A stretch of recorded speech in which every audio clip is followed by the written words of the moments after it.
Hi, I'm Alan Payne. I'm with the Kearney Companies. I've been with the Kearney Companies for 37 years.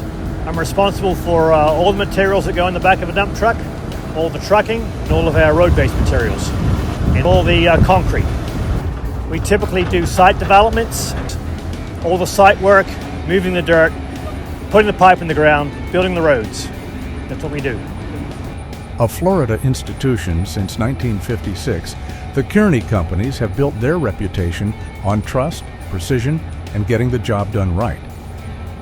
Well, we buy a lot of fill dirt material, which is sold by the cubic yard, and they'll just sell us 18 yards.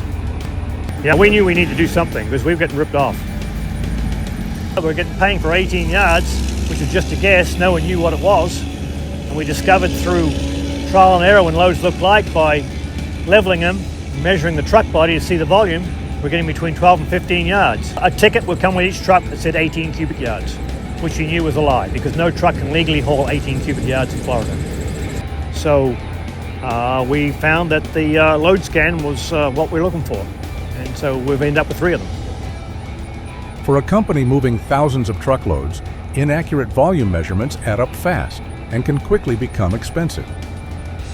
Now all we're doing is paying for what we get, which is averaging about 16.5 yards per truck, which is pretty close to legal for most trucks. This particular job, we're scanning on the pit side because we're paying the pit owner off the pit end, off the load end.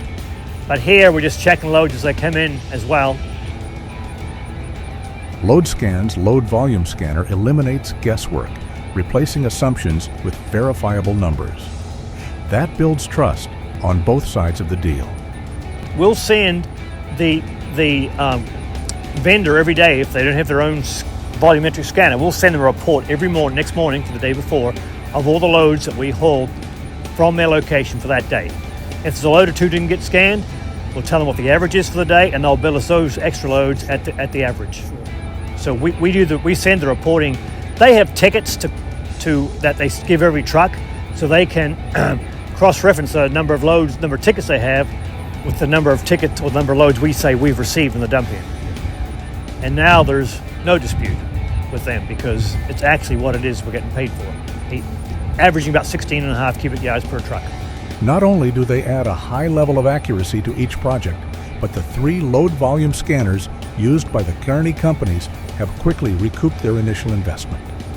So we've probably hauled, averaging for each of our 3 scanners, probably 500,000 yards each, okay? Each scan, 1.5 million cubic yards that we've scanned so far. If we average at 16.5 cubic yards per load, if we paid for 18 yards, we would have paid for 550,000 cubic yards for each scanner, not 500,000. So 50,000 yards times $5 is $250,000. It's paid for, each scanner is paid for itself 3 times over. We don't get to scan every load. Sometimes we miss one now and again. Something happens off center or whatever it is. Typically, we'll just work out the average for that day, and that's what that load will be, the average for that day. You pay for what you get, or you sell your customer. If you're on the selling side, you can convince your customer that they're getting what they pay for. It's not a guessing game anymore.